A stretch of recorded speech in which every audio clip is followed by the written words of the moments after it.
maka hasil akhirnya itu adalah sel transgenik yang kita dapatkan.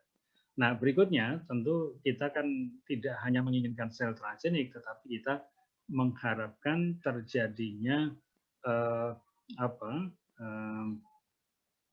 tanaman transgenik yang kita harapkan. Jadi kita ingin mendapatkan tanaman transgenik yang sebanyak mungkin dari proses transformasi genetik itu. Ya.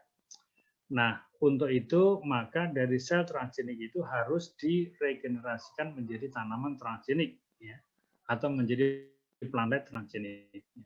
Nah, berkaitan dengan regenerasi tanaman transgenik atau planet transgenik itu berarti apa namanya itu dalam kaitannya dengan regenerasi tanaman transgenik itu efisiensi regenerasi tanaman transgenik itu merupakan fungsi dari efisiensi transformasi, ya, berarti efisiensi dari menghasilkan sel transgenik dan efisiensi regenerasi. Efisiensi regenerasi itu berarti efisiensi untuk menghasilkan planet atau berkaitan dengan berapa banyak planet yang dihasilkan dari proses kultur jaringannya. Nah, ini kita misalnya melakukan dua eksperimen, ya. Dua eksperimen. Eksperimen batch yang pertama kita katakanlah menanam eksplan sebanyak 100 eksplan, ya. Di eksperimen yang pertama kita menanam sebanyak 100 eksplan. Kemudian dari masing-masing eksplan itu bisa regenerasi menjadi 1000 tanaman, ya, menjadi 1000 tanaman. Jadi dari 100 eksplan ditanam menjadi 1000 tanaman, ya. Berarti efisiensi regenerasinya katakanlah 100%. Ya. Bahkan kalau kita lihat dari ukuran eksplannya 100 mendapatkan 1000, setiap eksplan rata-rata 10 tanaman, berarti sebetulnya efisiensi regenerasi per eksplannya itu 10 kali gitu kan, ya. Jadi 10 kali.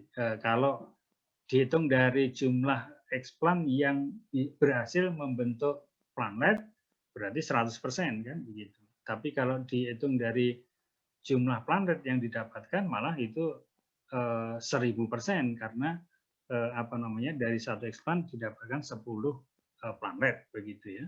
Jadi dari eksperimen satu kita mendapatkan efisiensi regenerasi 100%, ya. Dalam eksperimen satu ini tidak kita lakukan transformasi genetik, hanya diregenerasikan saja. Di eksperimen kedua atau di batch yang kedua itu kita lakukan transformasi genetik dengan menggunakan 100 planet juga. Jadi 100 planet di dalam katakanlah besoknya kita melakukan transformasi genetik dengan 100 planet, kemudian kita tanam di dalam media yang sesuai, ya. Kemudian setelah beberapa waktu kita hitung berapa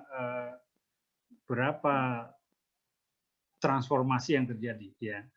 Katakanlah bisa menggunakan transition AC atau bisa menggunakan yang lain gitu, ya. Tapi intinya berapa kemampuan kita menghasilkan sel transgenik dari setiap eksplan itu. Katakanlah kita dapat juga sama 1000 eksplan, 100 eksplan itu semuanya ada sel transgeniknya. Nah, berarti 100%, ya. Tapi kalau dihitung dari jumlah sel transgenik yang didapat per eksplan, itu ternyata sel transgeniknya bahkan ada yang 20, ada yang 10, ada yang sehingga didapatkan katakanlah 2000 spot yang didapat dari setiap eksplan rata-rata 10 sampai 20 spotnya. Nah, berarti efisiensi sel transgenik yang didapat bahkan melebihi 1000% begitu kan. Nah, pertanyaan saya dari dua eksperimen itu berapa persen efisiensi regenerasi tanaman transgeniknya? Nah, menurut Anda berapa persen itu? Jadi eksperimen satu kemarin minggu yang lalu kita lakukan daya regenerasinya 100% dari 100 eksplan dapat 1000 planet, ya kan? Yang kedua, hari ini kita lakukan eksperimen terpisah, itu transformasi genetik didapatkan 100% eksplan itu bisa mempunyai sel transgenik. Nah, pertanyaannya regenerasi tanaman transgeniknya berapa persen dari 2 eksperimen tadi? Ada yang bisa menjawab ya?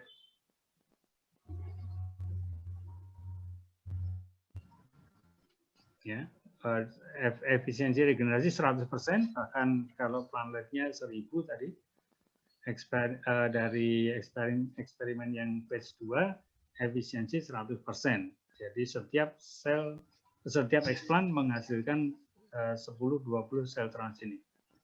Nah, dari 2 eksperimen itu, kalau Anda ditanya berapa efisiensi regenerasi tanaman transgeniknya, berapa persen, jawabannya adalah 0%. Ya kan? 0%. Kenapa? Karena eksperimen regenerasi walaupun dia 100% itu dilakukan pada eksplan yang terpisah dengan yang dilakukan untuk eksperimen batch 2 untuk transformasi. Jadi dari 2 eksperimen yang terpisah itu tidak mungkin akan didapatkan tanaman transgenik. Ya, karena apa? Karena yang ditransformasi tidak diregenerasikan menjadi tanaman, hanya dihitung berapa sel transgenik yang didapat, sedangkan yang diregenerasikan tidak ditransformasi, berarti regeneran tadi bukan dihasilkan dari sel transgenik. Ya kan?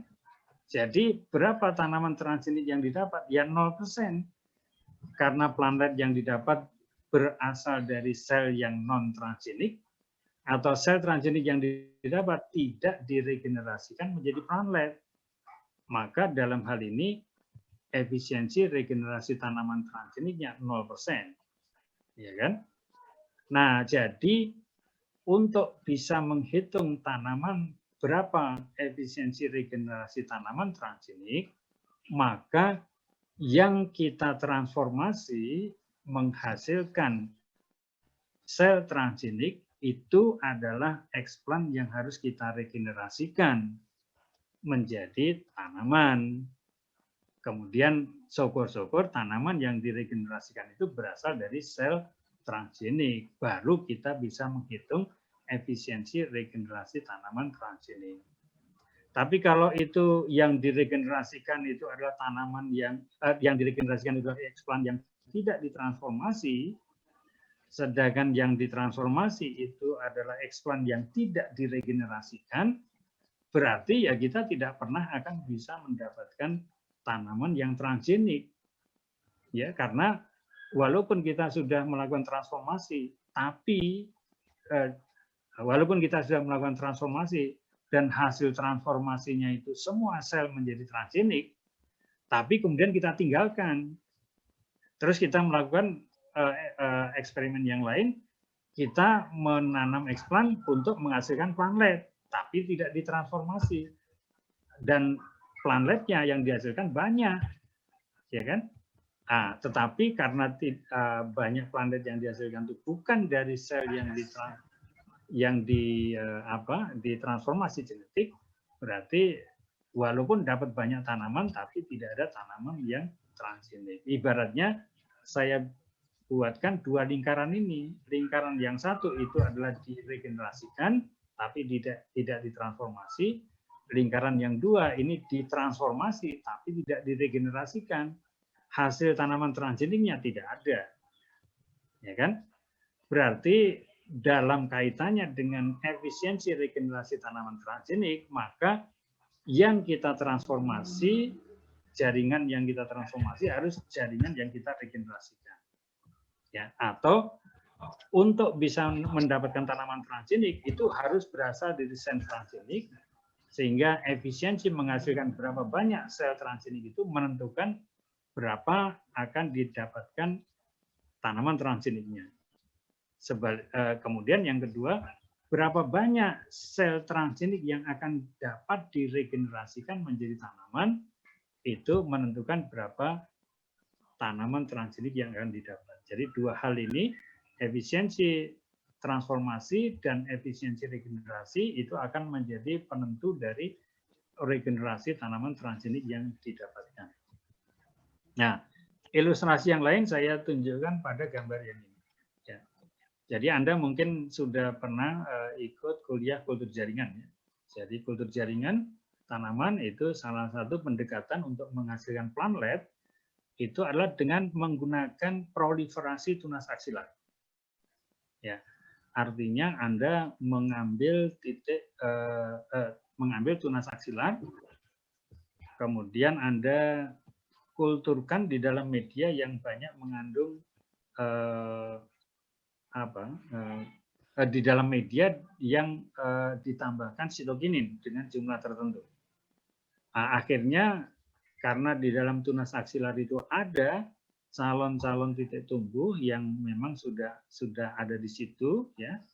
Kemudian tunas aksilar itu ditanam di dalam media dengan penambahan sitokinin, maka akan terjadi proliferasi tunas aksilar itu, ya. Titik tumbuhnya memanjang, kemudian akhirnya menjadi banyak tunas yang kita sebut sebagai multiple shoot, gitu kan, multiple shoot atau tunas majemuk, ya. Nah, kemudian kalau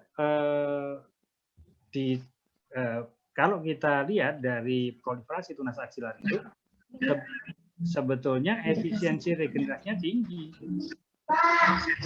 Karena apa? Karena dari satu tunas aksilar bisa didapatkan banyak plantlet, kan gitu ya. Karena apa? Karena dengan proliferasi tunas aksilar itu kita bisa menghasilkan plantlet dalam jumlah banyak.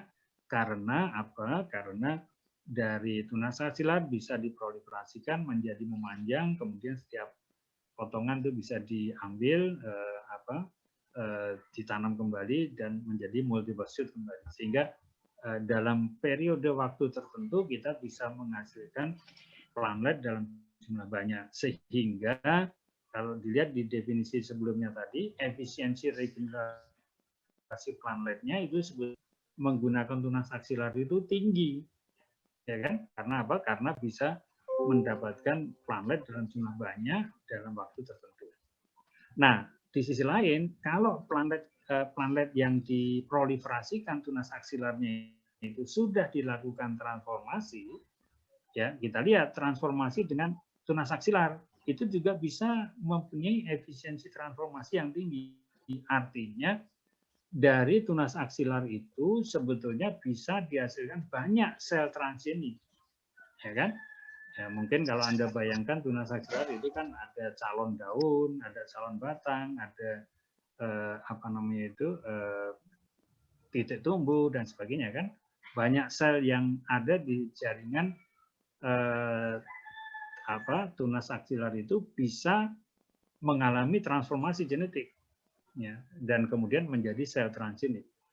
Sehingga kalau kita bisa mengoptimasi transformasi pada jaringan tunas aksilar itu, kita akan bisa mendapatkan sel transgenik dalam jumlah banyak, ya, sehingga memungkinkan untuk bisa dapat sel transgenik dalam jumlah yang banyak, ya.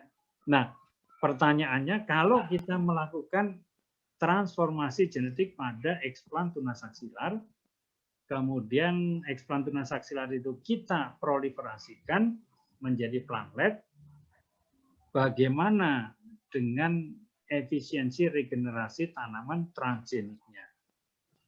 Kira-kira kalau dari 0 sampai 100, berapa persen regenerasi tanaman transgenik yang didapat? Dengan kondisi bahwa dari eksplant tunas aksilar yang kita transformasi, kita mendapatkan banyak sel yang bisa menjadi sel transgenik. Kemudian setelah mendapatkan banyak sel transgenik tadi, tunas aksilar yang sudah ditransformasi itu kita regenerasikan menjadi plantlet. Ternyata kita juga bisa mendapat plantlet yang banyak dari tunas aksilar itu. Berarti efisiensi transformasinya tinggi, efisiensi regenerasinya juga tinggi. Ya, ketika kita lakukan transformasi pada tunas aksilar yang sama dengan yang kita regenerasikan menjadi plantlet, berarti ada kemungkinan kita akan mendapatkan tanaman transgenik.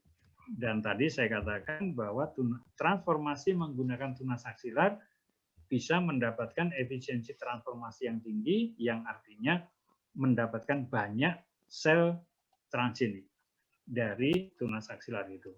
Dan kemudian dilihat dari efisiensi regenerasi dari tunas aksilar yang kita kulturkan dalam media dengan sitokinin, kita bisa mendapatkan banyak ya plantlet dari tunas aksilar itu, ya, asalkan kita rajin mensubkultur dan kemudian mendapatkan proliferasi tunas aksilar lagi. Ya. Nah, pertanyaannya, apakah dari tunas aksilar yang bisa dikondisikan mempunyai efisiensi transformasi tinggi dan regenerasi yang tinggi tadi akan bisa mendapatkan efisiensi regenerasi tanaman transgenik yang juga tinggi? Nah, itu pertanyaan yang bisa Anda pikirkan jawabannya. Berapa persen kira-kira dari 0 sampai 100 ya, itu akan bisa mendapatkan tanaman transgenik dari proses transformasi dan regenerasi tunas plantlet dari tunas aksilar sebagai eksplant tadi itu. Kira-kira berapa menurut Anda? Berapa persen? Tebak aja. Dari 0, apakah mendekati 0 atau mendekati 100 atau tengah-tengah? Ada yang bisa jawab? Bawah 10. Berapa? Jadi bawah 10% gitu. Jadi di bawah 10% ya. Walaupun tadi efisiensi transformasi tinggi dan efisiensi regenerasi tinggi loh. Ya karena tadi di tunas ya Pak ya? Ya, di tunas aksilar maksud saya. Ya di tunas aksilar. Mungkin bisa karena bukan single cell origin ya Pak ya? Tunas ya, itu. Jadi betul. Jadi bisa. poin yang ya. Jadi poin yang disampaikan Bu Dewi betul. Intinya adalah efisiensi transformasi yang tinggi itu terjadi pada sel yang belum tentu bisa regenerasi menjadi tunas. Ya kan? Iya, betul. Kemudian regenerasi tunas yang tinggi itu belum tentu terjadi pada sel yang transgenik kalau kita menggunakan tunas aksilar. Mengapa? Karena begini, yang menjadi sel transgenik itu bisa dari bagian calon daun. Padahal dalam proses proliferasi tunas aksilar, calon daun itu tidak akan regenerasi menjadi tunas. Ya kan? Jadi efisiensi transformasi yang tinggi tadi terjadinya di jaringan-jaringan selain pada sel titik tumbuh. Ya kan? Sehingga walaupun efisiensi transformasinya tinggi, tetapi sel-sel yang transgenik itu tidak regenerable. Ya kan? Tidak regenerable. Nah, tentu akan berdampak pada regenerasi tanaman transgeniknya. Di sisi lain, tadi saya katakan bahwa proliferasi tunas aksilar itu efisiensi regenerasinya juga tinggi karena kita bisa dapat banyak plantlet dari situ. Masalahnya yang regenerable itu bukan sel transgenik. Karena untuk bisa mendapatkan transformasi genetik pada titik tumbuh, berarti kan frekuensinya sangat kecil. Karena titik tumbuh itu harus ada di sel yang tertentu itu. Nah, mentransformasikan sel tertentu itu kemungkinan menjadi kecil. Oleh karena itu, walaupun kita dapat tanaman plantlet yang banyak, plantletnya itu belum tentu dari sel transgenik. Maka dampak dari keduanya ini, walaupun efisiensi transformasi tinggi, efisiensi regenerasinya juga tinggi, tapi efisiensi regenerasi tanaman transgeniknya tetap rendah. Mengapa? Karena kalau Anda lihat di bagian yang tengah ini, yang overlapping antara efisiensi regenerasi dengan efisiensi transformasi itu mengindikasikan bahwa sel transgenik yang bisa regenerable itu hanya bagian yang intersection itu. Sedangkan yang biru, warna biru itu, dia adalah transgenik tapi tidak regenerable. Sedangkan yang kuning betul-betul kuning, itu adalah regenerable tapi tidak transgenik.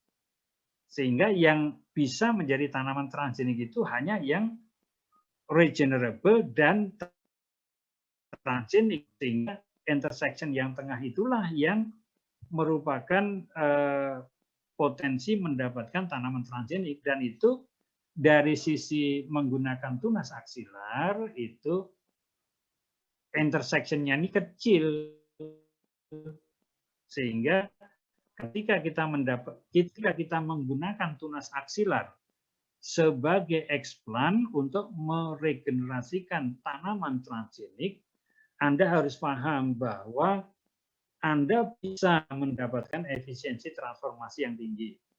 Anda bisa mendapatkan regenerasi plantlet yang tinggi, tetapi plantlet yang Anda hasilkan itu hanya akan tidak transgenik.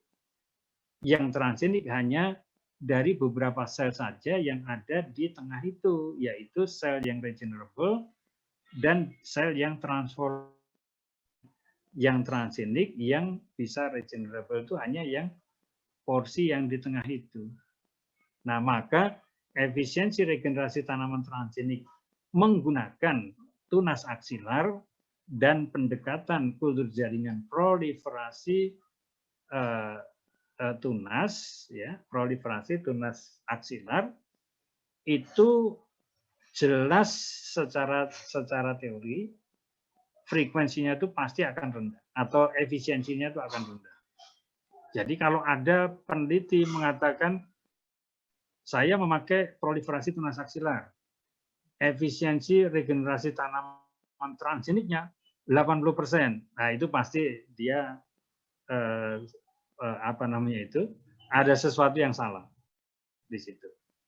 Ada sesuatu yang salah di dalam proses recording datanya. Contohnya misalnya, buktinya apa? Dia mengklaim bahwa efisiensi regenerasinya itu 80%. Ternyata buktinya dia seleksi dengan menggunakan 25% kanamycin. Semuanya survive. Ya tentu. Kalau dasar penentuan regenerasi tanaman transgeniknya itu diseleksi dengan 25% kanamycin dan yang survive itu 80%, ya bisa saja karena sebagian besar dari 80% itu adalah yang escape, yang mungkin masih bisa mentolerir 25% kanamycin selection tadi. Ya, sehingga dia sebetulnya bukan transgenik tapi mampu survive di dalam 25% kanamycin, sehingga ada 60% yang regeneran tahan terhadap 25% itu. Kalau kita naikkan, mungkin dia tidak akan sebesar itu. Bahkan 5% dari populasi yang kita tanam atau tunas aksilar yang kita tanam itu bisa menghasilkan transgenik, itu sudah hebat sekali. Biasanya itu 0,0 sekian yang akan menghasilkan tanaman transgenik kalau kita menggunakan proliferasi tunas aksilar sebagai metode kultur jaringan dan sebagai eksplan yang kita lakukan transformasi genetik.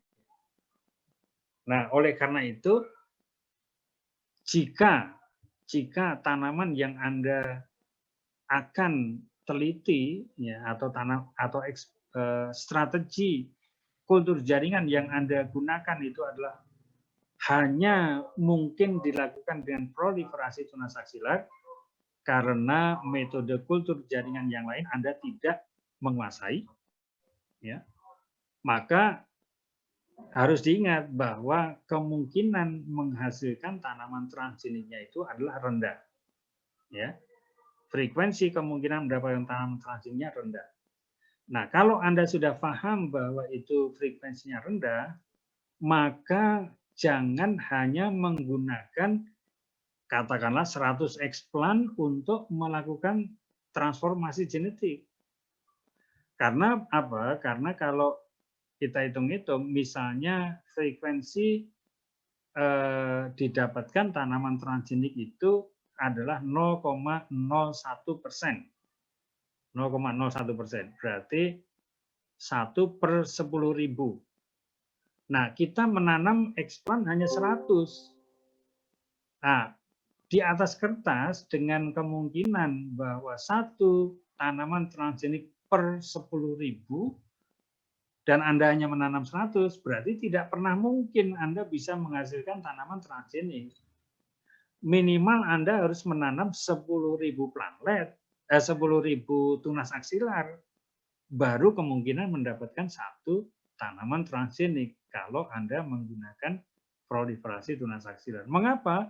Karena kita mengharapkan frekuensi regenerasi tanaman transgeniknya itu sangat rendah dengan menggunakan pendekatan proliferasi tunas aksilar itu. Oleh karena itu, karena Anda menginginkan paling tidak harus mendapatkan 10 tanaman transgenik, maka hitung saja berapa kira-kira eksplan tunas aksilar yang harus Anda transformasi dengan agrobakterium misalnya untuk hasil akhirnya itu mendapatkan 5 plantlet yang transgenik. Seandainya kita mempunyai frekuensi atau efisiensi regenerasi tanaman transgenik itu hanya 0,02 misalnya. Nah, jadi Anda mesti menanam ribuan, bahkan puluhan ribu tunas aksilar untuk bisa mendapatkan 5 tanaman transgenik tadi. Ya. Jangan hanya mendapatkan 1, karena kalau 1 nanti ada masalah di eksperimen, di key component yang ketiga, dan Anda tidak akan bisa mendapatkan yang Anda inginkan. Ya. Oleh karena itu, lakukan ribuan, bahkan puluhan ribu tunas aksilar Anda inokulasi dengan agrobakterium, dan kemudian Anda proliferasikan eksplan tunas aksilar tadi, sehingga menjadi tunas majemuk, masing-masing tunas majemuk dipotong-potong, ditanam lagi, dan seterusnya. Baru kemungkinan Anda berakhir dengan 5 tanaman transgenik tadi. Karena ini overlapping antara efisiensi regenerasi dan efisiensi transformasi itu yang akan menjadi tunas transgenik.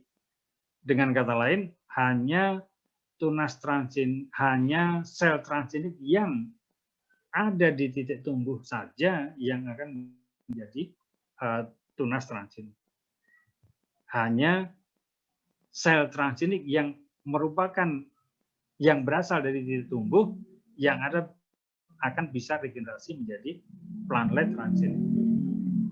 Kalau dia tunas transgeniknya bukan di titik tumbuh, ya berarti nanti akan menjadi bagian daun transgenik, tapi tidak akan pernah menjadi tunas transgenik. Karena bagian daun tidak akan bisa menghasilkan tunas dalam kultur jaringan menggunakan proliferasi tunas aksilar. Ya. Jadi strateginya kalau Anda memang harus terpaksa menggunakan proliferasi tunas aksilar, perbanyak eksplan yang Anda transformasi. Ya, perbanyak eksplan yang Anda transformasi, sehingga dengan memperbanyak eksplan yang ditransformasi, Anda memperbesar kemungkinan mendapatkan beberapa tanaman transgenik yang Anda inginkan. Ya, dengan pendekatan proliferasi tunas aksilar itu. Karena kadang-kadang tidak setiap tanaman itu bisa diregenerasikan tunas adventif, tidak bisa diregenerasikan embryosomatik. Kalau bisa, tidak perlu menggunakan pendekatan yang tunas aksilar, kan? Karena ada alternatif yang lebih baik. Ya. Oke, itu ilustrasi yang tadi ya. Nah, yang berikutnya, bagaimana dengan kalau kultur jaringannya regenerasi tunas adventif? Nah, menggunakan eksplan dan regenerasi tunas adventif juga akan bisa, biasanya kan ini dibuat kalus, kemudian kalus diregenerasikan menjadi tunas, kan begitu ya. Nah, jadi pada jaringan eksplan yang kemudian berkalus dan nanti akan diregenerasikan, itu kita bisa mendapatkan efisiensi transformasi yang tinggi. Artinya kita bisa mendapatkan sel-sel yang tadi dari eksplan kemudian dikaluskan, itu banyak sel transgenik akan bisa kita dapatkan di dalam jaringan itu kalau kita lakukan transformasi genetik pada eksplan dan kemudian kita proliferasikan menggunakan pendekatan regenerasi tunas adventif. Kemudian juga dari regenerasi tunas adventif kita juga bisa mendapatkan tunas yang banyak, karena kalau satu eksplan bisa dapat beberapa tunas, maka tentu total tunas yang kita dapat dari regenerasi tunas adventif tidak kalah dengan proliferasi tunas aksilar, bahkan bisa lebih banyak begitu ya. Nah, kemudian bagaimana dengan efisiensi regenerasi tanaman transgeniknya? Kalau kita lihat kemungkinan overlap antara sel transgenik yang didapatkan dengan sel yang akan regenerable, itu kemungkinan overlapnya akan lebih tinggi. Karena apa? Karena regenerasi tunas itu kan berasal dari multiple cell ya. Nah, sehingga setiap tadi kalus yang kita transformasi ya itu bisa berpotensi menjadi tunas adventif. Ya, sehingga kita bisa berharap bahwa regenerasi tunas adventif itu akan mempunyai overlap antara yang transgenik dengan yang regenerable, itu akan lebih besar overlappingnya, sehingga menggunakan pendekatan regenerasi tunas adventif itu tentu lebih dipilih dalam hal ini dibandingkan menggunakan proliferasi tunas aksilar. Ya. Dengan kata lain, kalau Anda menggunakan pendekatan regenerasi tunas adventif dalam proses transformasi genetik, dalam proses meregenerasikan tanaman transgenik, barangkali mungkin Anda tidak perlu menanam ribuan atau puluhan ribu eksplan, ya karena Anda mempunyai overlapping yang tinggi antara sel yang transgenik dengan sel yang bisa regenerable. Jadi sel yang transgenik yang regenerable itu frekuensinya lebih besar dibandingkan proliferasi tunas aksilar. Ya. Nah, akibatnya kita berharap bahwa pendekatan regenerasi tunas adventif akan memberikan jumlah efisiensi regenerasi tanaman transgenik yang lebih tinggi daripada kita menggunakan pendekatan proliferasi tunas aksilar. Ya. Nah, jadi kalau Anda punya pilihan, Anda bisa memakai kultur jaringan dengan proliferasi tunas aksilar. Atau bisa menggunakan teknik kultur jaringan untuk meregenerasikan tunas adventif dari eksplan. Maka kalau dua pilihan itu Anda bisa memilih dan Anda ingin melakukan transformasi genetik, maka gunakan pendekatan regenerasi tunas adventif, jangan pendekatan proliferasi tunas aksilar. Karena apa? Karena kalau Anda menggunakan regenerasi tunas adventif dari eksplan, besar kemungkinan efisiensi regenerasi tanaman transgeniknya akan lebih tinggi daripada Anda menggunakan proliferasi tunas aksilar.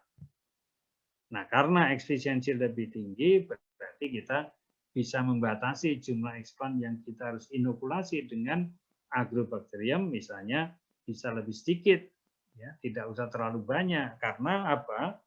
Karena terlalu banyak yang harus inokulasi dengan agrobakterium itu konsekuensinya akan membawa dampak logistik yang juga lebih rumit, ya kan? Anda mesti memelihara 10.000 atau bahkan 100.000 kultur, itu tentu akan lebih berat daripada memelihara ya 1.000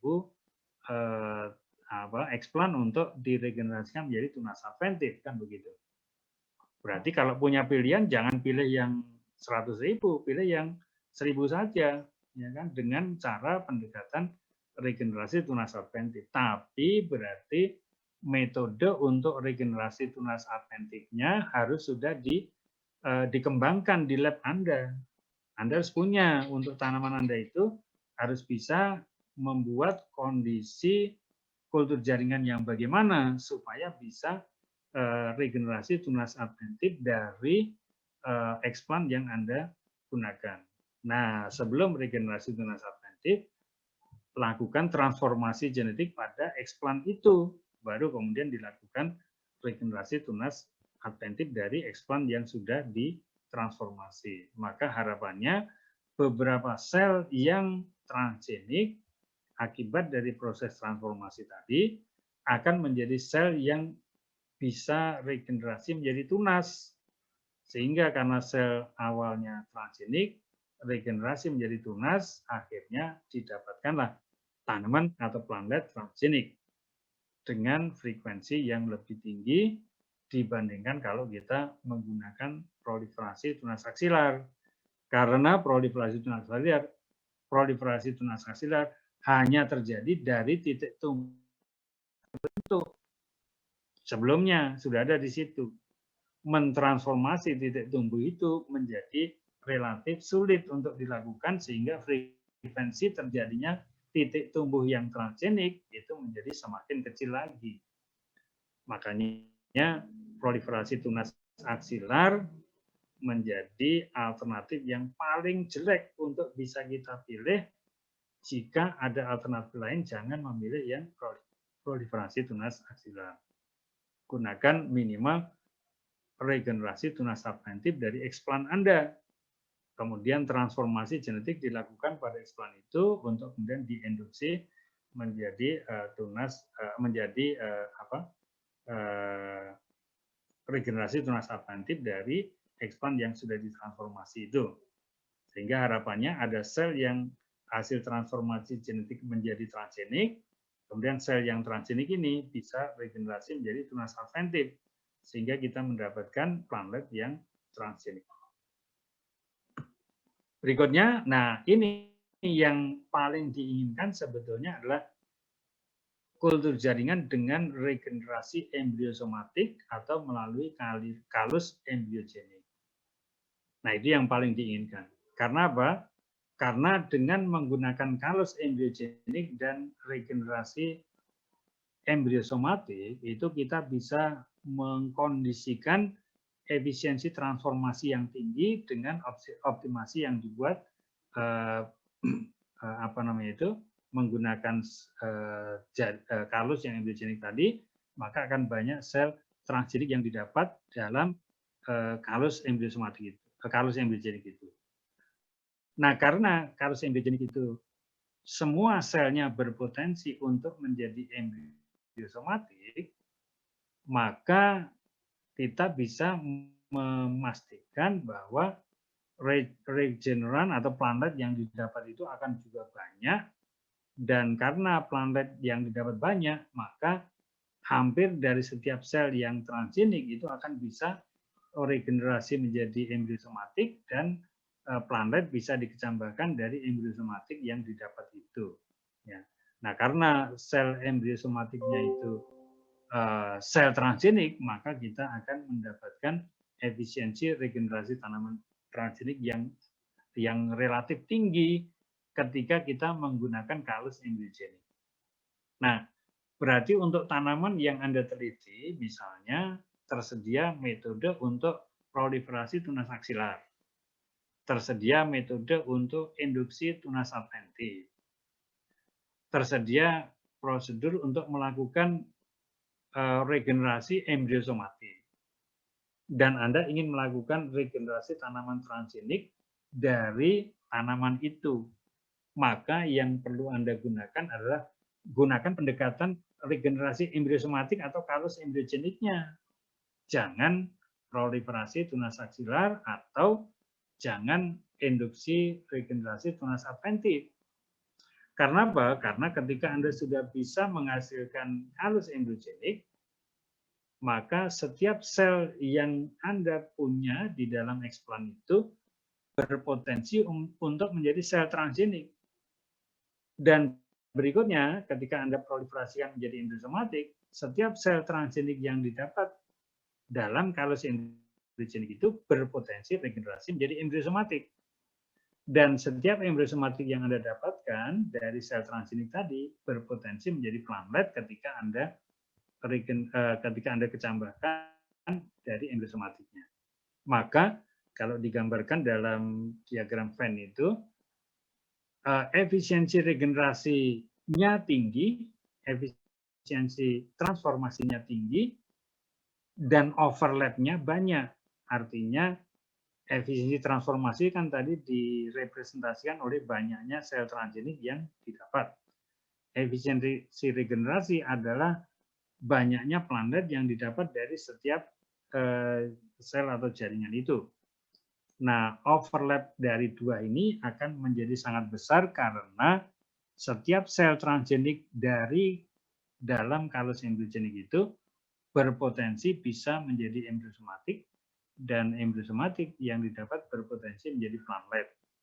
Sehingga dengan menggunakan regenerasi embryosomatik, ya, itu overlapping-nya akan sangat tinggi, berarti efisiensi regenerasi tanaman transgennya akan juga besar. Berarti kalau Anda menggunakan embryosomatik sebagai explant untuk melakukan transformasi genetik, nggak perlu kita ribuan klam dari embryosomatik, nggak perlu, karena mungkin dengan ratusan saja kita sudah bisa mendapatkan banyak plantlet transgenik dari tahapan regenerasi itu atau tahapan transformasi dan regenerasi yang dilakukan melalui kalus embryogenik itu. Nah, maka jika ada pilihan bahwa Anda bisa mengkulturkan dengan menggunakan kalus embryogenik, maka lakukanlah transformasi genetik menggunakan explant kalus embryogenik itu, karena akan memperbesar kemungkinan Anda bisa mendapatkan tanaman transgenik dari kultur kalus embryogenik itu. Ya. Nah, itu yang pilihan yang paling Anda inginkan. Nah, pertanyaannya bagaimana kalau tanaman yang saya teliti belum ada yang melaporkan regenerasi plantlet dari embryosomatik atau regenerasi plantlet dari kalus embryogenik. Nah, jawabannya ya pertama, silakan lakukan optimasi kultur jaringannya untuk bisa mendapatkan kultur kalus embryogenik. Kalau Anda bisa dapat, baru kemudian lakukan transformasi genetik dengan kultur dengan explant yang berupa kalus embryogenik itu. Nah, pertanyaannya, wah sudah saya coba nggak bisa. Ya berarti Anda tidak bisa memakai privilege ataupun nilai hasil-hasil positif dari kultur embryosomatik. Berarti kalau tersedia regenerasi tunas substantif, ya lakukan dengan regenerasi tunas substantif, nggak perlu harus dengan embryosomatik. Tapi kalau embryosomatik bisa, silakan pakai itu karena itu yang paling efisien untuk bisa mendapatkan tanaman transgenik. Berikut lagi, saya juga coba dengan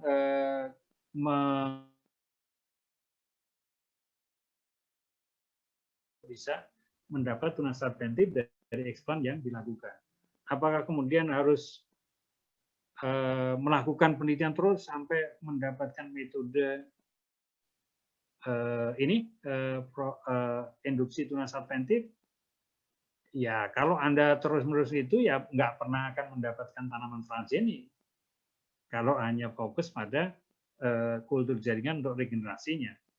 Ya, kalau memang begitu ya udah coba saja dengan proliferasi tunas aksilar. Tetapi dengan catatan jangan melakukan jumlah yang sedikit, lakukan dengan jumlah yang banyak supaya mengkompensasi frekuensi terjadinya regenerasi tunas transgenik yang rendah tadi itu.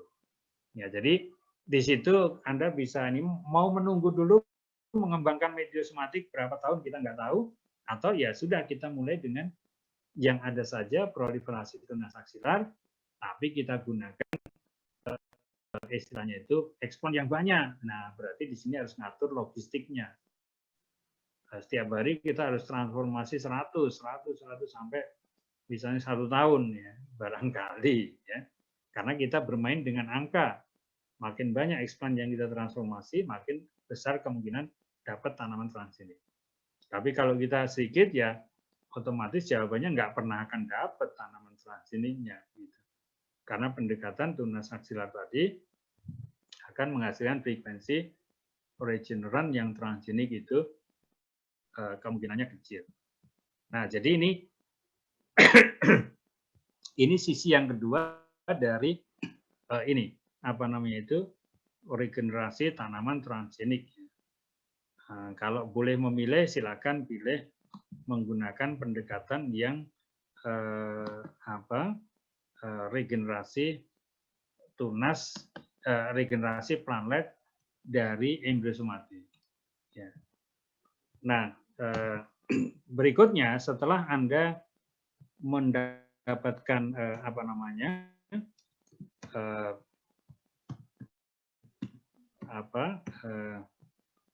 setelah berhasil meregenerasikan tunas yang Anda duga dia transgenik.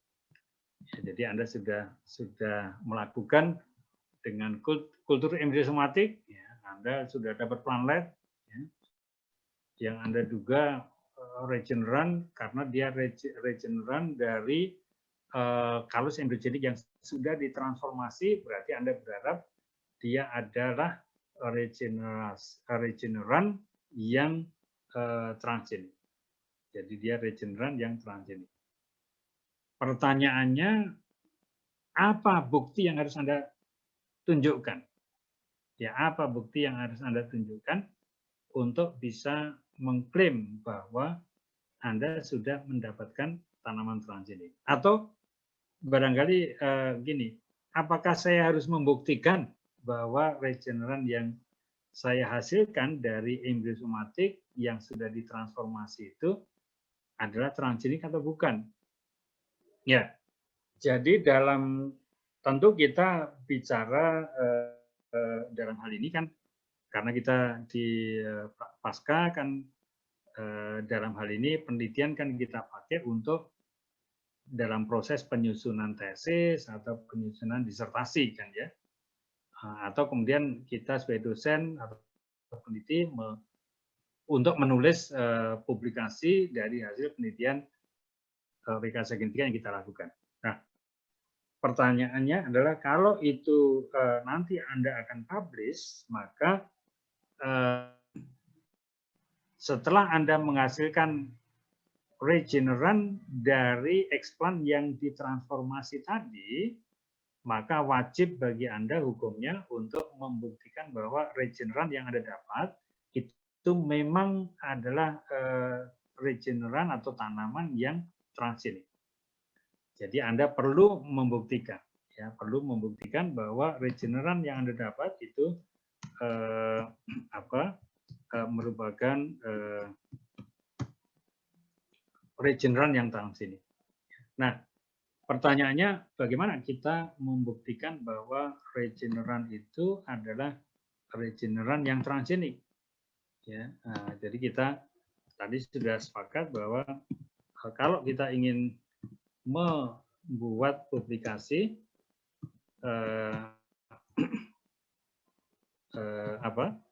dari hasil penelitian yang kita lakukan, maka kita harus membuktikan bahwa plantlet yang kita dapat atau tanaman yang kita dapat dari proses regenerasi tadi adalah memang betul-betul plantlet yang transgenik.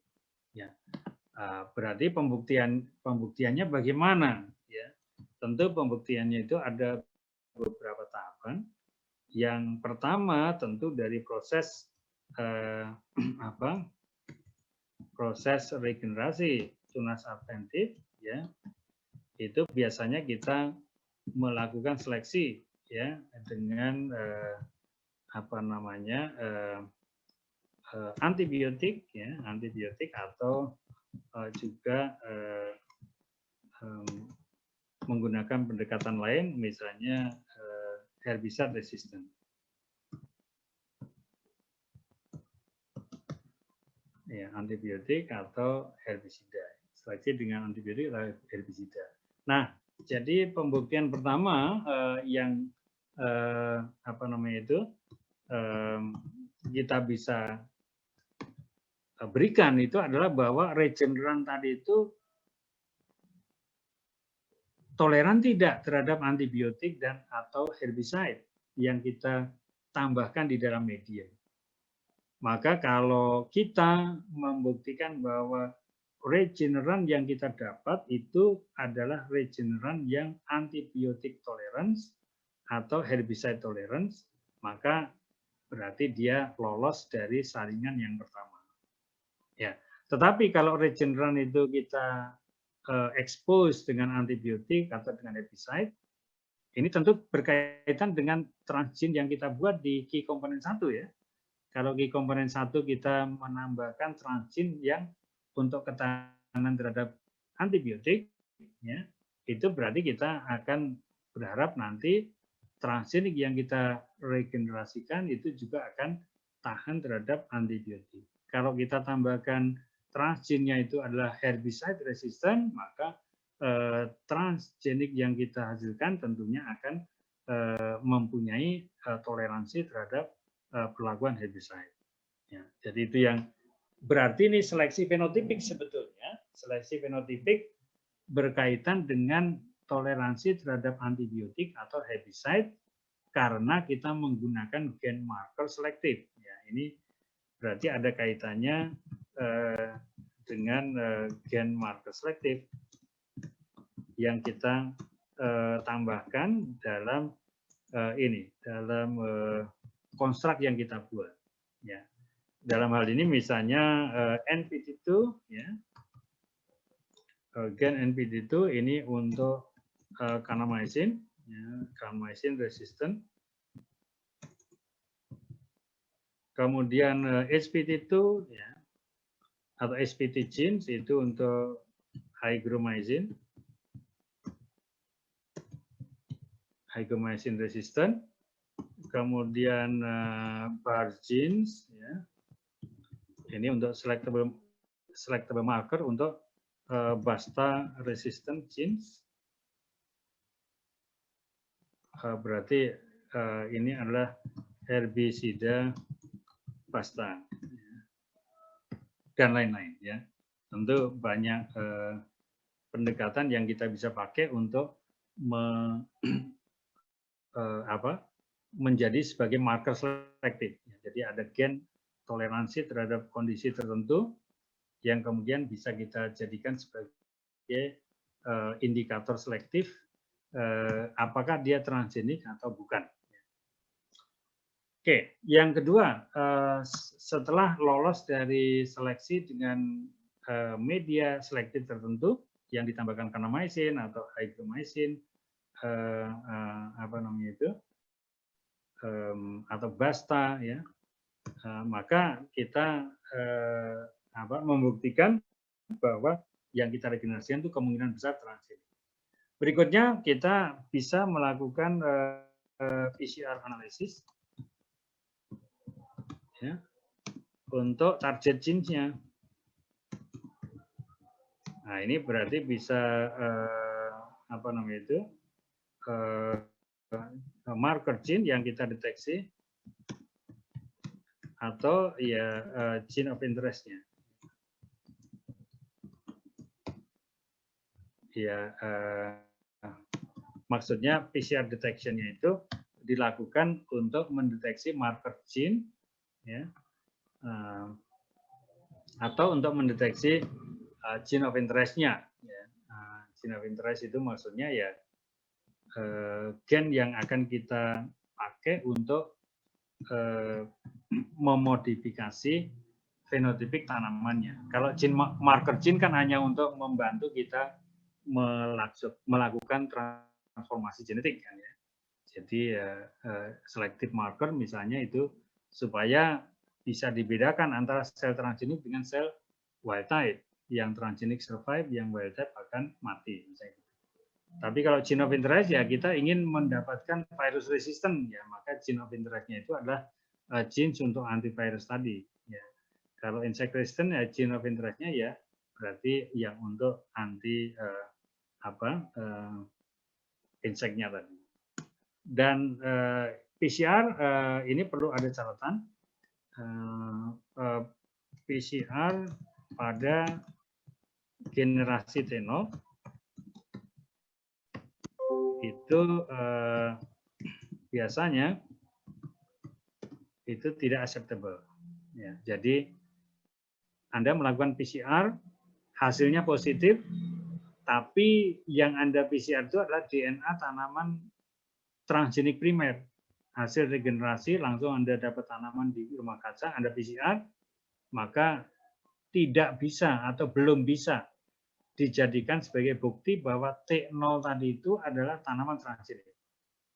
Dalam hal publikasi untuk jurnal-jurnal yang bereputasi, maka T0 yang PCR positif itu tidak diterima sebagai bukti bahwa dia transgenik.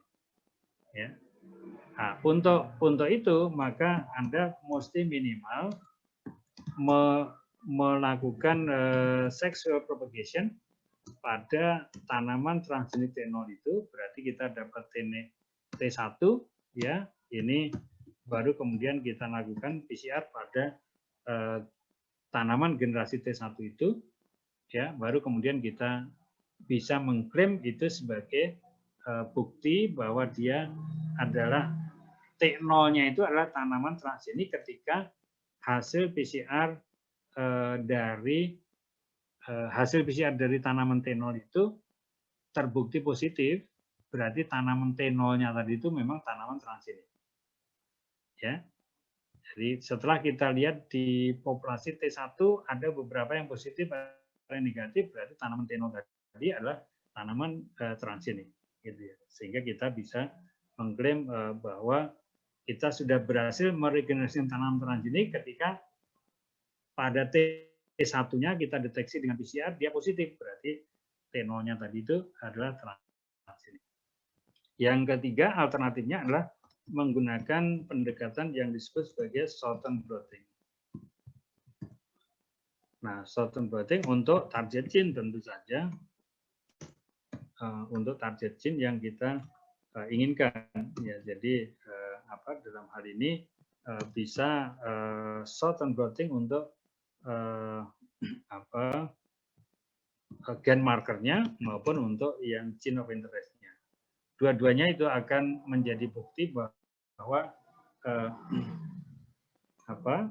tanaman itu memang transgenik. Jadi kalau kita bisa membuktikan bahwa dia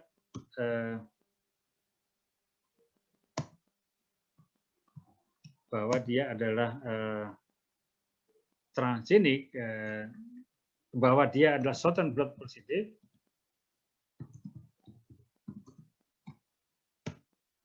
pada tanaman T0, nah ini sudah acceptable sebagai bukti bahwa dia transgenik. Kemudian Shorten blotting pada positif pada T1, ini juga acceptable sebagai bukti bahwa dia transgenik. Tapi kalau PCR tadi, kalau PCR T0 belum acceptable. Pada PCR T1 baru acceptable. Mengapa? Karena ketika PCR T0 itu bisa saja terjadi karena ada ya kontaminasi Agrobacterium misalnya pada jaringan tanaman T1 T0 itu. Atau karena masih ada DNA yang belum terintegrasi di dalam sel yang kita isolasi itu. Ya, itu bisa menjadi penyebab kemungkinan PCR positif pada T0. Yang sering adalah kalau dia menggunakan Agrobacterium, itu ada sel-sel Agrobacterium yang barangkali masih menempel di jaringan T0 itu. Dan itu akan menyebabkan PCR positif walaupun sebetulnya dia bukan transgenik. Makanya T0 itu kalau untuk deteksi transgen itu belum diterima sebagai bukti bahwa dia transgenik. Tapi kalau T1 karena dia sudah melewati tahapan sexual reproduction, ya, artinya sudah membentuk gamet, dan satu-satunya bisa membentuk gamet yang transgenik itu kalau dia sudah terintegrasi. Ya, kalau belum terintegrasi itu pasti nggak akan bisa lewat menjadi gamet itu. Makanya T1 positif itu PCR-nya bisa dipakai untuk bukti bahwa tanaman itu adalah tanaman transgenik. Tapi kalau Shorten blotting karena kita mempunyai kontrol untuk yang terintegrasi atau belum, itu kita bisa kontrol, maka walaupun positif Southern blot itu pada T0, itu bisa acceptable untuk bukti bahwa dia transgenik. Kalau yang Southern blot positif pada T1, apalagi itu berarti kan dia sudah melewati sexual reproduction, kemudian juga bisa kita kontrol yang tidak terintegrasi versus yang terintegrasi, maka hasil dari Southern blot pada positif pada T1 itu lebih acceptable lagi sebagai bukti bahwa dia transgenik dan transgennya itu diturunkan secara seksual ke generasi yang berikutnya. Nah, ini ya. Boleh tanya Pak ya? Ya silakan. Kalau kita tadi dari shoot multiplication ya Pak ya, dari tunas. Kodenya apakah harus TV seperti pada mutan kita MV1, MV2 begitu ya Pak ya? Kalau di transgenik, kalau itu yang kita evaluasi tunas berikutnya tidak benihnya gitu Pak ya? Ya. Itu kodenya harus TV1 begitu nggak Pak atau bagaimana Pak? Ya, sepanjang dia belum melalui tahapan sexual reproduction, berarti itu masih level T0. Oh, iya. Jadi dia masih level T0. Iya, Pak. Artinya misalnya kita perbanyak secara vegetatif selama 10 generasi, ya dia tetap transgenik T0. Oh, baik. Gitu. Ya. Karena apa? Karena kita selama 10 generasi propagation dia tetap transgenik, tetap mempunyai PCR positif misalnya kan. Tetapi tidak bisa mengindikasikan bahwa itu sudah sexually transmissible. Gitu kan. Nah, jadi kita tidak bisa mengklaim dia sexually transmissible. Kalau itu memang tanaman yang tidak berbiak secara generatif, Pak, jadi memang dia tidak berbunga, tidak tidak menghasilkan biji. Tidak masalah. Tidak masalah, tapi kita tetap menganggap dia sebagai generasi T0. Ya. Cuma memang adapun nanti setelah kita evaluasi fenotipiknya itu berubah sesuai dengan introduksi transgen kita, ya sudah, nggak apa-apa. Berarti dia fenotipiknya stable untuk ekspresi dari transgen, tetapi kalau dari sisi teknis generasinya dia tetap T0 walaupun sudah diperbanyak secara 10 generasi. Iya. Artinya walaupun sel-selnya itu kimera ya Pak ya, ada yang transgenik, ada yang enggak, tapi dari sel-sel yang ada di situ sudah cukup untuk mengekspresikan karakter yang yang kita transgenik harapkan. pasti akan mengekspresikan transgen. Tapi kalau kimera yang dari sisi yang non transgenik dia tidak akan mengekspresikan. Dalam hal ini kalau ya seperti tanaman hias yang kimera itu nanti ketika bunga yang dari sel-sel transgenik dia akan mempunyai sifat-sifat dari sesuai dengan transgennya. Yang non transgenik dia akan menjadi bunga dari wild type misalnya kalau kita memodifikasi bunganya misalnya kan.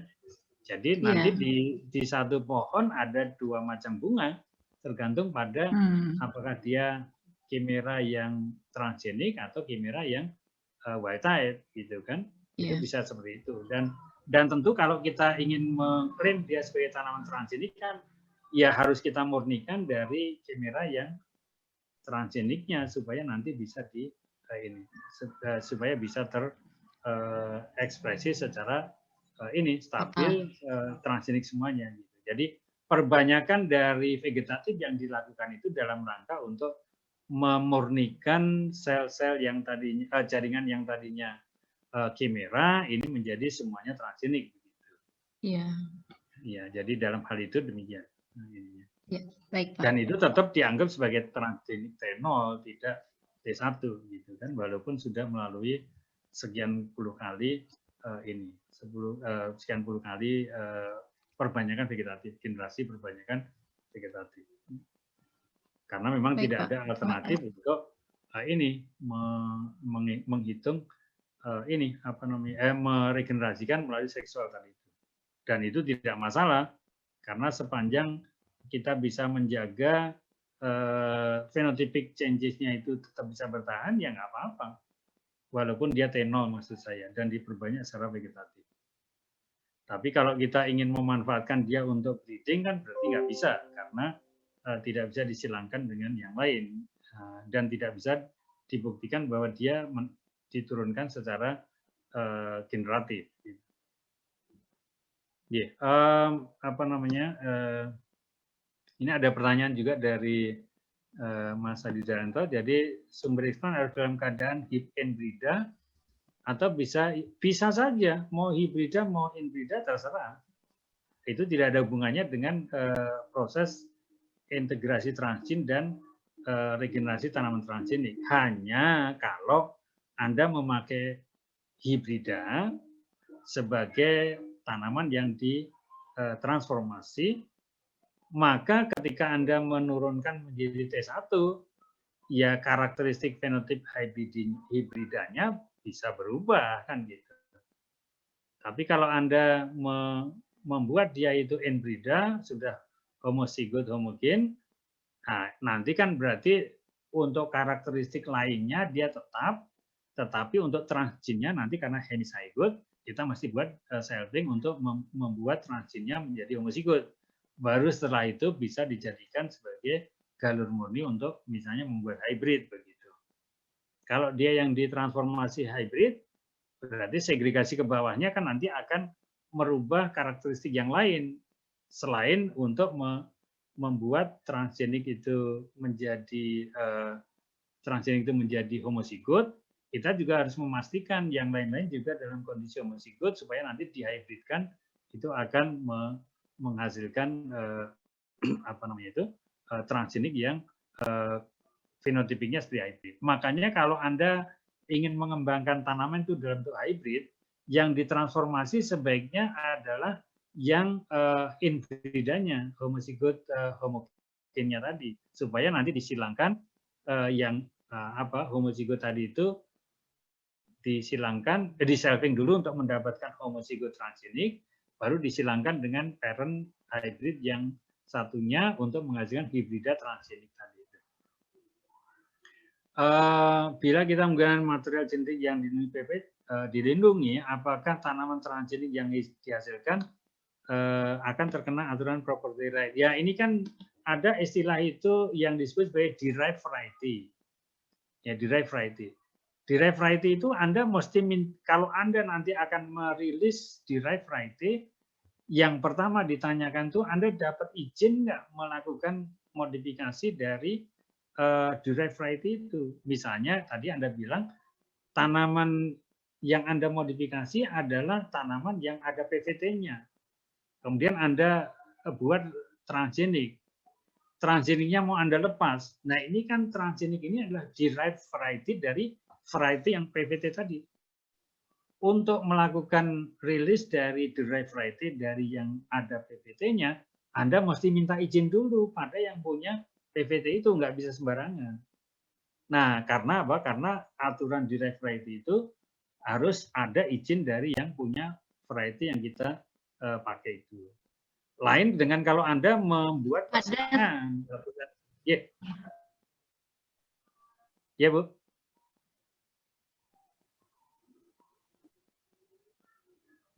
Gimana Bu?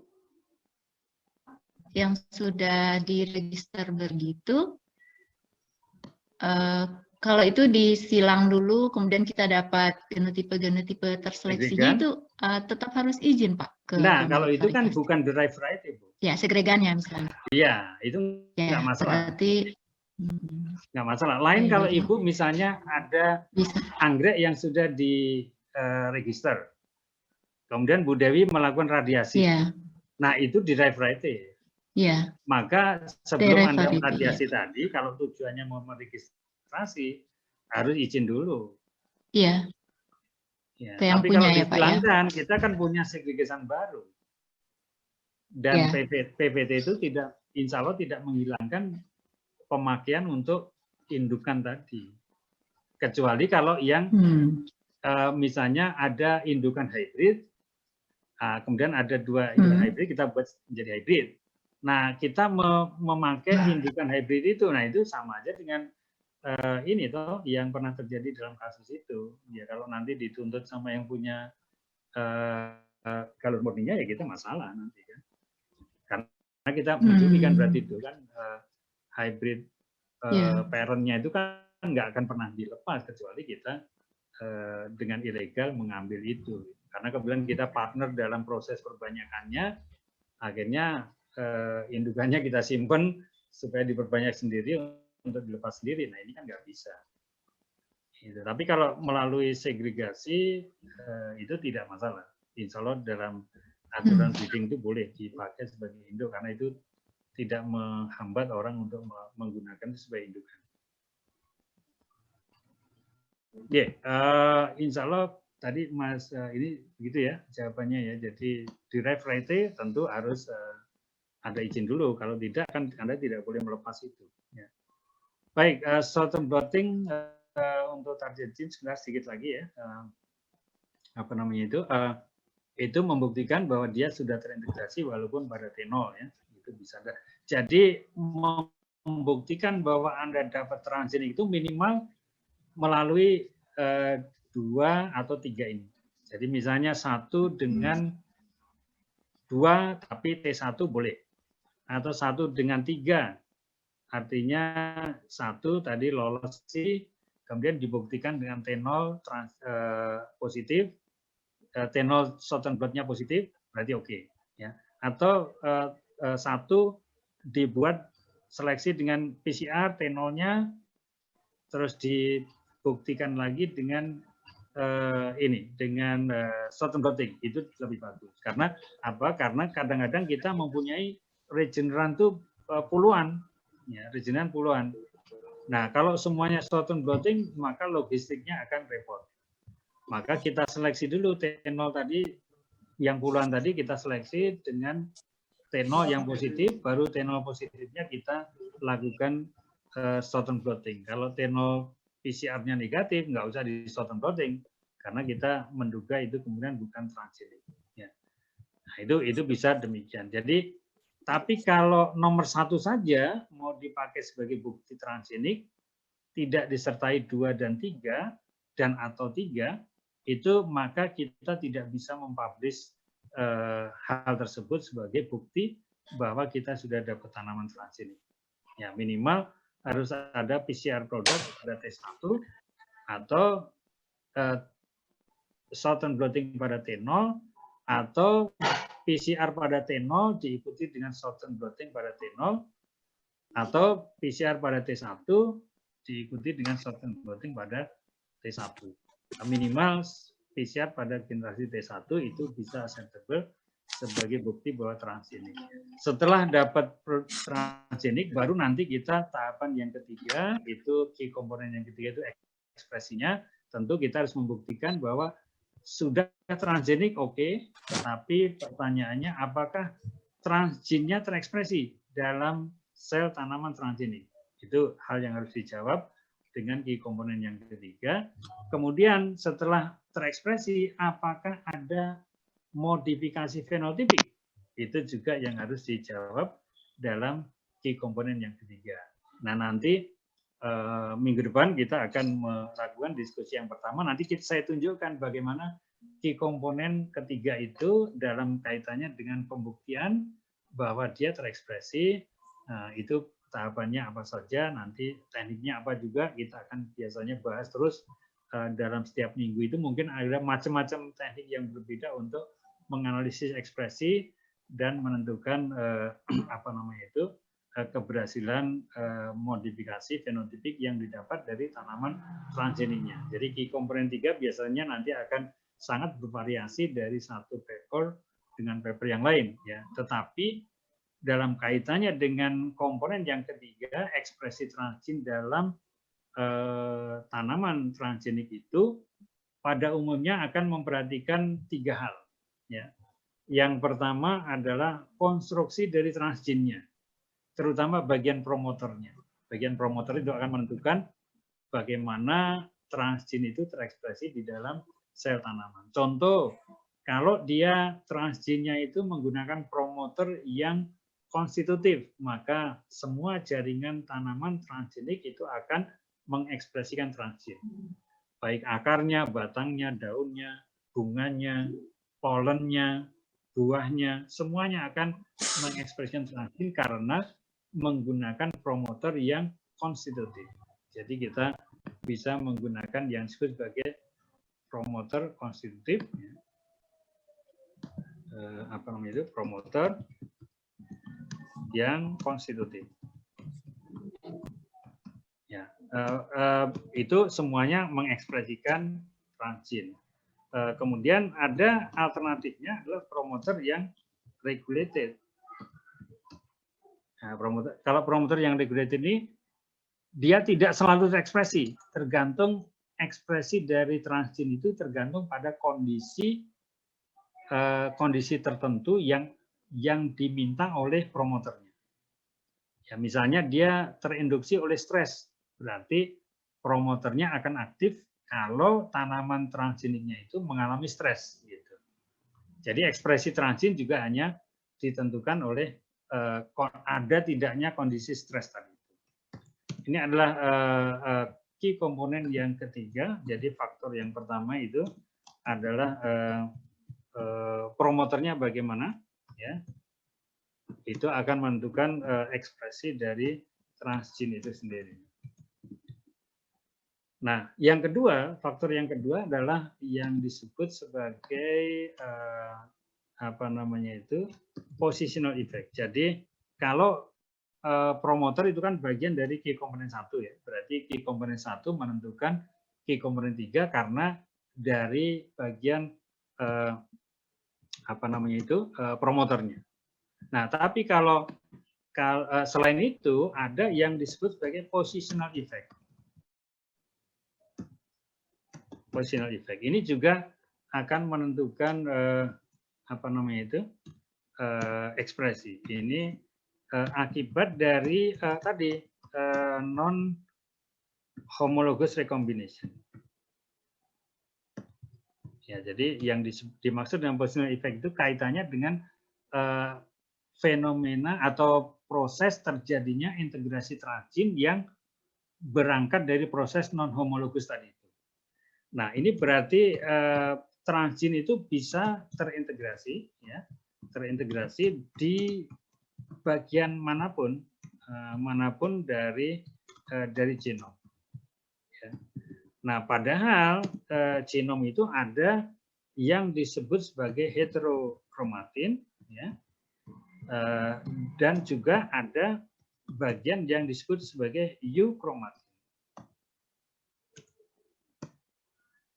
Heterokromatin, sorry ini ada ya, heterokromatin, ada juga yang disebut sebagai eukromatin. Ya, jadi tergantung pada posisi mana transgen itu terintegrasi. Apakah terintegrasi di heterokromatin ataukah di eukromatin? Ya, kalau integrasinya itu di heterokromatin, apapun promotor yang dipakai, ya, itu tidak akan pernah terekspresi.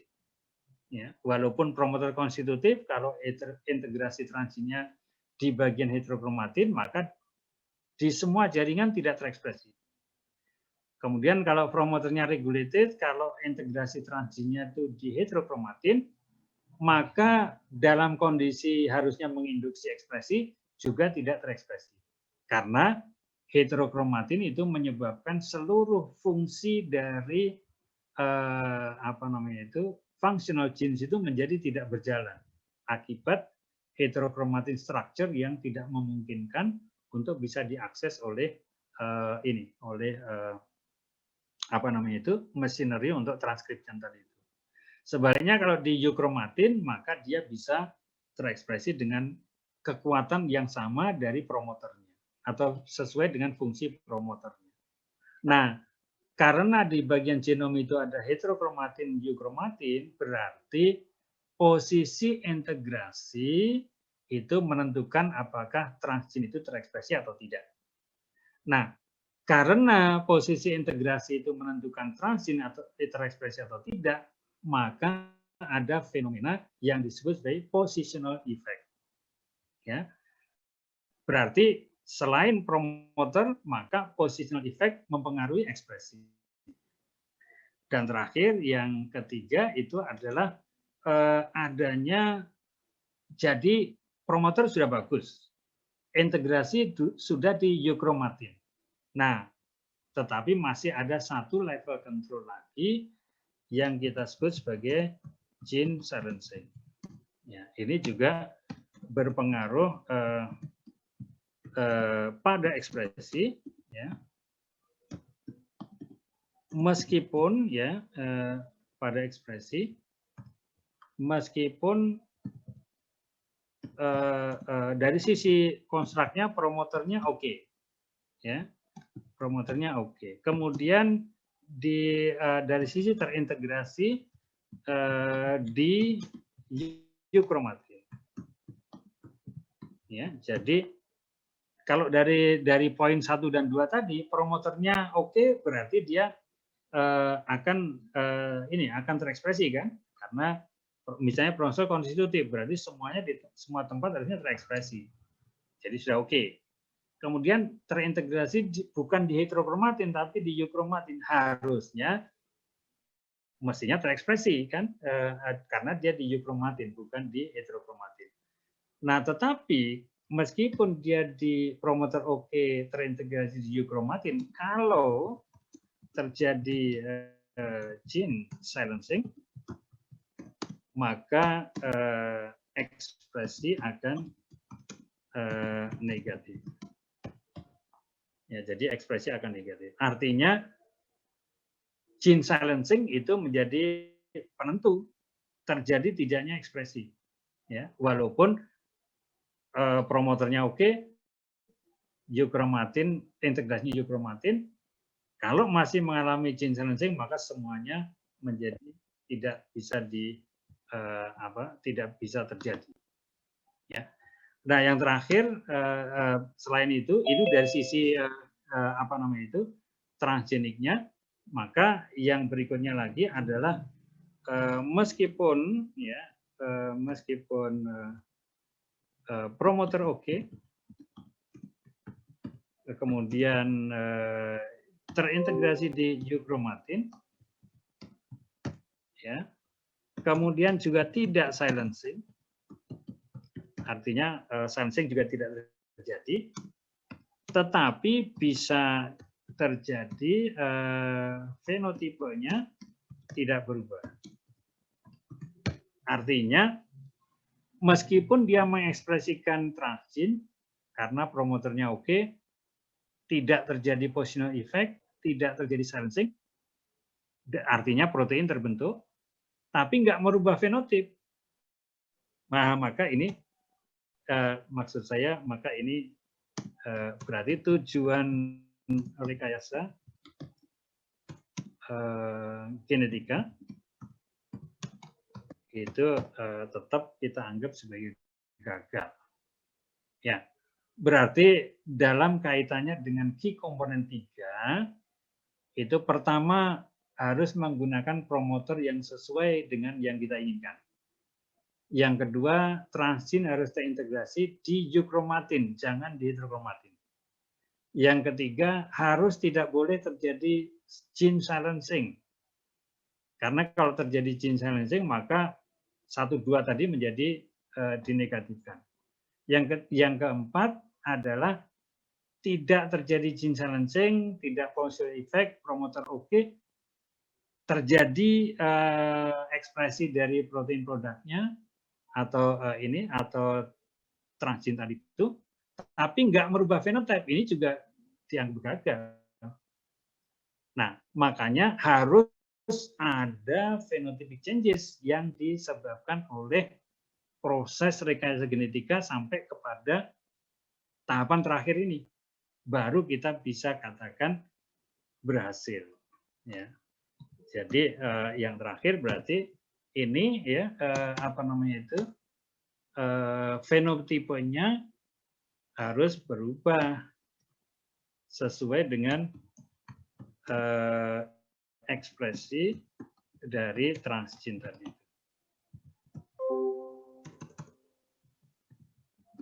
Sesuai dengan ekspresi tadi. Maka itu Kalau itu terjadi, maka tujuan dari rekayasa genetika itu tercapai.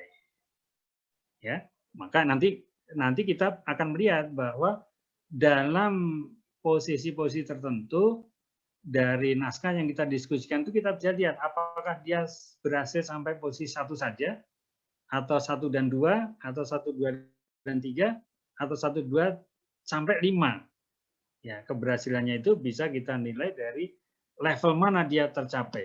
Apakah hanya mendapatkan tanaman transgenik saja tapi tidak berhasil merubah phenotype, yang berarti dalam ini overall dia fail, atau juga berhasil membuat phenotypic changes itu berubah sesuai dengan tujuannya sehingga kita nilai dia tercapai tujuan dari rekayasa genetika itu. Nah, ini yang nanti kita akan pakai sebagai dasar untuk membantu kita lebih cepat memahami apa yang kita baca terkait dengan naskah-naskah yang berkaitan rekayasa genetika. Yang pertama, lihat apa transgene yang dipakai, bagaimana struktur gen fungsionalnya, promoternya apa, transkripsional unitnya apa, terminatornya apa.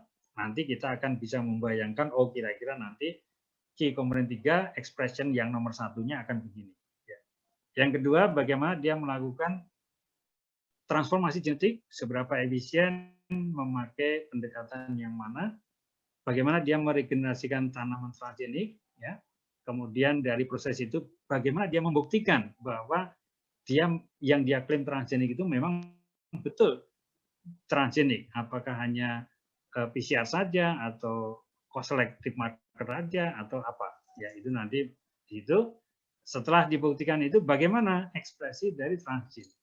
Hanya ekspresi tingkat gene-nya saja, kemudian ada nggak positional effect, ada nggak gene silencing, apakah promoternya oke, tidak gene silencing, tidak positional effect, tapi tidak merubah phenotype, ataukah sampai berhasil merubah phenotype. Nah, itu yang nanti kita lihat satu persatu, membantu kita memahami dengan cepat publikasi-publikasi yang terkait dengan rekayasa genetika, ya. Nah, tadi sedikit terakhir berkaitan dengan pertanyaan tadi itu terkait dengan gene silencing. Ini ada kaitannya dengan mengapa kita selalu memilih single copy genes, ya, single copy genes yang terintegrasi di dalam tanaman transgenik. Karena kalau lebih dari single copy, misalnya 2, 3, 4 copy terintegrasi di dalam genom, itu akan berdampak pada potensi terjadinya gene silencing.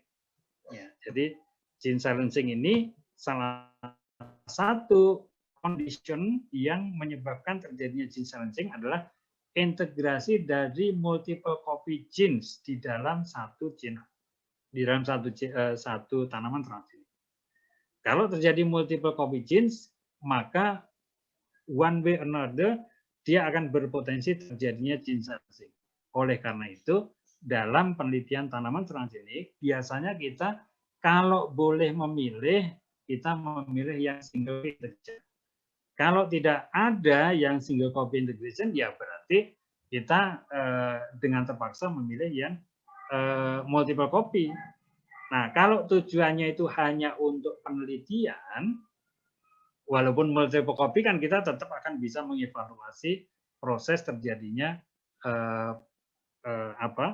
poin 1 sampai 5 ini. Hanya kalau untuk komersialisasi tanaman transgenik itu tetap dianjurkan untuk yang single copy integration. Karena kalau multiple copy integration khawatirnya ini sudah beberapa generasi kita lakukan breeding program, tahu-tahu generasi tertentu dia akibat dari multiple copy tadi terjadi endoksi gene silencing, maka akan masalah di sana. Oleh karena itu, silakan kembangkan tanaman transgeniknya jangan hanya satu. Khawatirnya nanti satu itu akan terjebak dengan gene silencing atau positional effect, atau ada transgenik tapi phenotypic changes-nya tidak berubah. Nah, itu yang membuat mesti diregenerasikan lebih banyak tanaman transgenik supaya kita bisa memilih yang tidak positional effect, yang tidak gene silencing, yang ekspresi menyebabkan phenotypic changes. Karena kalau tidak begitu berarti semuanya itu kita anggap sebagai fail, gagal. Ya, karena apa? Karena transgenik tapi tidak berbeda dengan non transgenik.